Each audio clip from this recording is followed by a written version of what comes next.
Namaste. I am Dr. Anchit from Jyoti Vidyapeeth Women's University from the Faculty of Physiotherapy and Diagnostics. We are studying about various protocols running in fitness and physiotherapy. The topic we are going to pick today is fitness programs and what should be a routine for a fitness person. Fitness program. Starting a fitness program may be one of the best things you can do for your health. Physical activity can reduce the risk of chronic disease, improve your balance and coordination, help you lose weight, and even improve your sleep habits and self esteem. And there's more good news. You can start a fitness program with a very few things. The first is assess your fitness level. You probably have some idea of how fit you are, but assessing and recording baseline fitness scores can give you benchmarks against which to measure your process. To assess your aerobic and muscular fitness, flexibility, and body composition, consider recording your pulse rate before and immediately after walking 1 mile, that is approximately 1.6 kilometers, how long it takes to walk 1 mile, or how long it takes to run 1.5 miles, how many standard or modified push ups you can do at a time, how far you can reach forward towards seated on floor while with your legs in front of you, your waist circumference just above your hip bone, and your body mass index. Then design your fitness program. It is easy to say that you'll exercise every day, but you'll need a plan. As you design your fitness program, keep these points in mind. Consider your fitness goal. You are starting as a fitness program to help lose weight. Or do you have another motivation, such as preparing for a marathon? Having clear goals can help you gauge your progress and stay motivated. Create a balanced routine. For most healthy adults, the Department of Health and Human Services recommends getting at least 150 minutes of moderate aerobic activity or 75 minutes of vigorous aerobic activity a week, or a combination of moderate and vigorous activity. The guidelines suggest that you spread out this exercise during this course of week. Greater amounts of exercise will provide even greater health benefits, but even small amounts of physical activity are helpful. Being active for short periods of time throughout the day can add up to provide health benefits. Do strength training exercises for all major muscle groups at least 2 times a week. Aim to do a single set of each exercise using a weight resistance heavy enough to tire your muscles after about 12 to 15 repetitions. Start slow and progress slowly. If you're just going to beginning exercise, start cautiously and progress slowly. If you have an injury or a medical condition, consult your doctor or exercise therapist to help design a fitness program that gradually improves your range of motion, strength, and endurance. Build activity into your daily routine. Finding time to exercise can be challenging. To make it easier, schedule time to exercise as you would on any other appointment. Plan to watch your favorite show while walking on a treadmill, read while riding a stationary bike, or take a break and go on a walk at work. Plan to include different activities. Different activities like cross training can keep exercise boredom at bay. Cross training using low impact platforms such as biking or water exercises also reduces your chances of injury or overusing one specific muscle or joint. Plan to alternate among activities that emphasize different parts of your body. Try high interval intensity training. The high interval intensity training performs short bursts of high intensity exercises separated by a recovery period of low intensity exercises. Allow time for recovery and put it on a paper. A written plan may encourage you to stay on track. Assemble your equipment. You'll probably start with athletic shoes. Be sure to pick shoes designed for activity you have in mind. For example, running shoes are lighter in weight than cross training shoes, which are more supportive. If you're planning to invest in exercise equipment, choose something that is practical, enjoyable, and easy to use. Then, getting started. Start slowly and build up gradually. Break things up if you have to. That is, do it into smaller parts, but complete the whole routine. Be creative, make your own workout, change your own workout as per your liking, so that it is a change for you that you like. Listen to your body. If you feel pain, shortness of breath, dizziness, or nausea, take a break. You may be pushing yourself too hard. And be flexible. If you're not feeling good, give yourself permission to take a day off or two. And then lastly, monitor your progress. Retake your personal fitness assessment 6 weeks after you start your program and then again every few months. You may notice that you need to increase the amount of time you exercise in order to continue improving.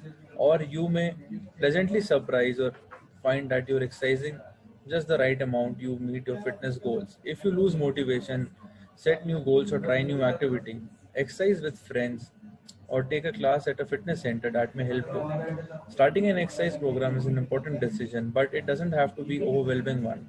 By planning and carefully designing and placing yourself, you can establish a healthy habits that last time, lifetime. This is what for a session. Thank you so much. In case of any doubt, put in a query.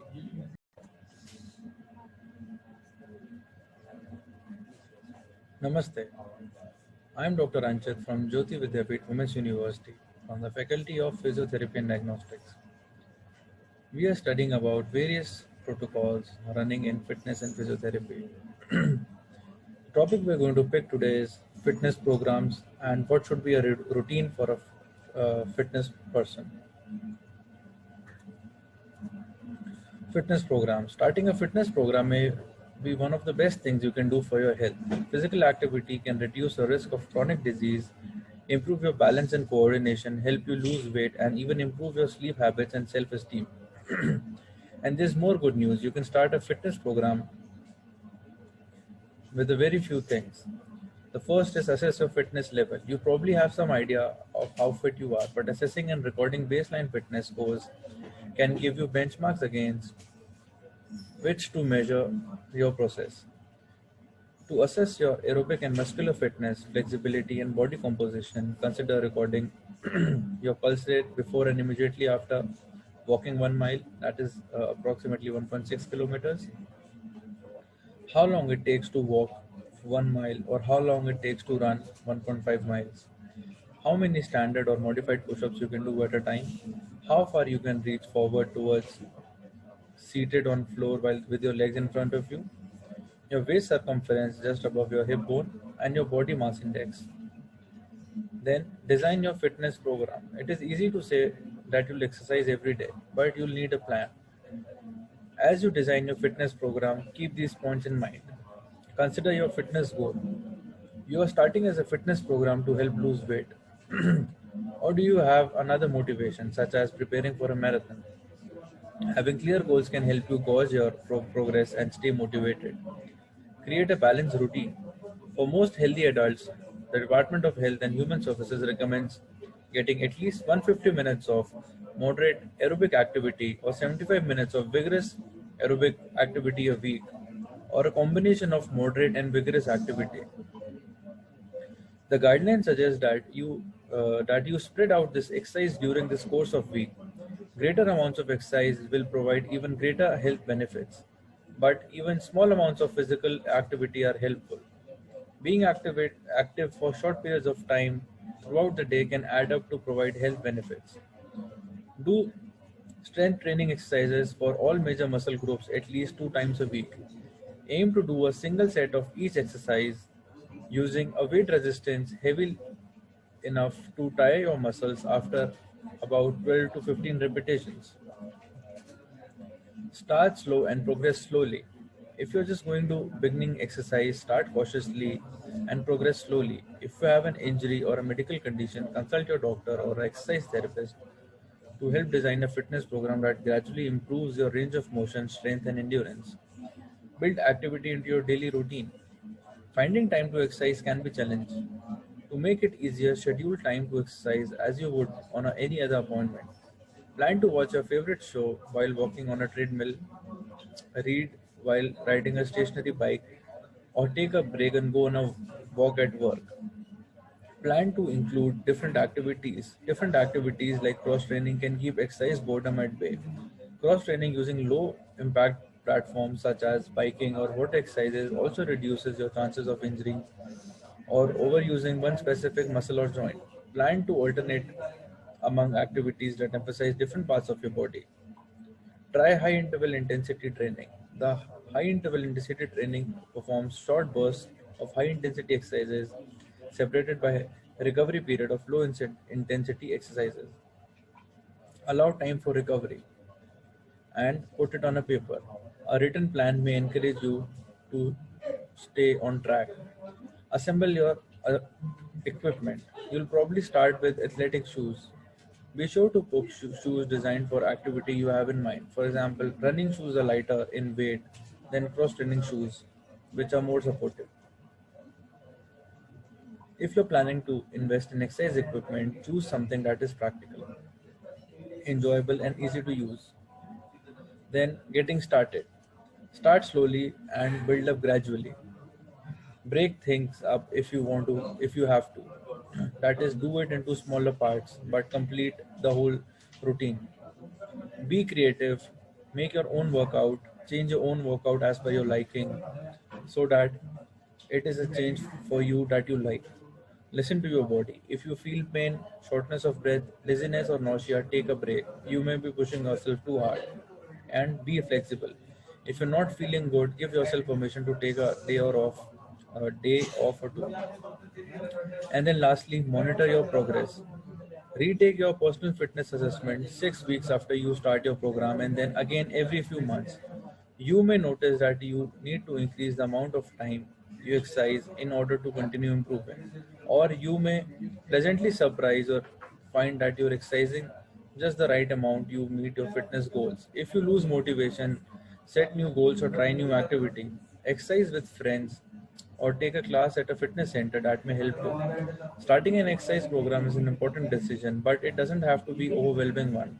By planning and carefully designing and placing yourself, you can establish a healthy habits that last time, lifetime. This is what for a session. Thank you so much. In case of any doubt, put in a query.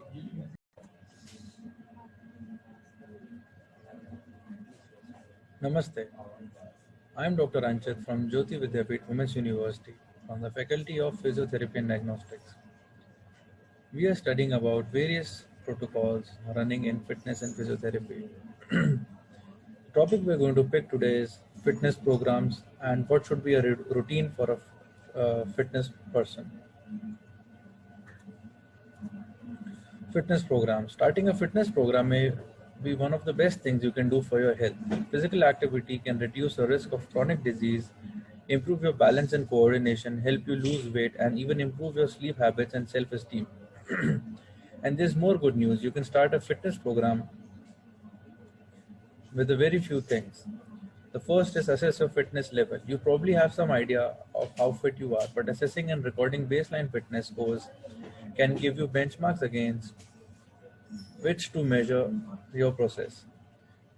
To assess your aerobic and muscular fitness, flexibility, and body composition, consider recording your pulse rate before and immediately after walking 1 mile, that is approximately 1.6 kilometers, how long it takes to walk 1 mile, or how long it takes to run 1.5 miles, how many standard or modified push ups you can do at a time, how far you can reach forward towards seated on floor while with your legs in front of you, your waist circumference just above your hip bone, and your body mass index. Then design your fitness program. It is easy to say that you'll exercise every day, but you'll need a plan. As you design your fitness program, keep these points in mind. Consider your fitness goal. You are starting as a fitness program to help lose weight. Or do you have another motivation, such as preparing for a marathon? Having clear goals can help you gauge your progress and stay motivated. Create a balanced routine. For most healthy adults, the Department of Health and Human Services recommends getting at least 150 minutes of moderate aerobic activity or 75 minutes of vigorous aerobic activity a week, or a combination of moderate and vigorous activity. The guidelines suggest that you spread out this exercise during this course of week. Greater amounts of exercise will provide even greater health benefits, but even small amounts of physical activity are helpful. Being active for short periods of time throughout the day can add up to provide health benefits. Do strength training exercises for all major muscle groups at least 2 times a week. Aim to do a single set of each exercise using a weight resistance heavy enough to tire your muscles after about 12 to 15 repetitions. Start slow and progress slowly. If you're just going to beginning exercise, start cautiously and progress slowly. If you have an injury or a medical condition, consult your doctor or exercise therapist to help design a fitness program that gradually improves your range of motion, strength, and endurance. Build activity into your daily routine. Finding time to exercise can be challenging. To make it easier, schedule time to exercise as you would on any other appointment. Plan to watch your favorite show while walking on a treadmill, read while riding a stationary bike, or take a break and go on a walk at work. Plan to include different activities. Different activities like cross training can keep exercise boredom at bay. Cross training using low impact platforms such as biking or water exercises also reduces your chances of injury or overusing one specific muscle or joint. Plan to alternate among activities that emphasize different parts of your body. Try high interval intensity training. The high interval intensity training performs short bursts of high intensity exercises separated by a recovery period of low intensity exercises. Allow time for recovery and put it on a paper. A written plan may encourage you to stay on track. Assemble your equipment. You'll probably start with athletic shoes. Be sure to pick shoes designed for activity you have in mind. For example, running shoes are lighter in weight than cross training shoes, which are more supportive. If you're planning to invest in exercise equipment, choose something that is practical, enjoyable, and easy to use. Then, getting started. Start slowly and build up gradually. Break things up if you have to. That is, do it into smaller parts, but complete the whole routine. Be creative, make your own workout, change your own workout as per your liking, so that it is a change for you that you like. Listen to your body. If you feel pain, shortness of breath, dizziness, or nausea, take a break. You may be pushing yourself too hard. And be flexible. If you're not feeling good, give yourself permission to take a day off or two. And then lastly, monitor your progress. Retake your personal fitness assessment 6 weeks after you start your program and then again every few months. You may notice that you need to increase the amount of time you exercise in order to continue improving. Or you may pleasantly surprise or find that you're exercising just the right amount you meet your fitness goals. If you lose motivation, set new goals or try new activity. Exercise with friends or take a class at a fitness center that may help you. Starting an exercise program is an important decision, but it doesn't have to be overwhelming one. By planning and carefully designing and placing yourself, you can establish a healthy habits that last a lifetime. This is what for a session. Thank you so much. In case of any doubt, put in a query.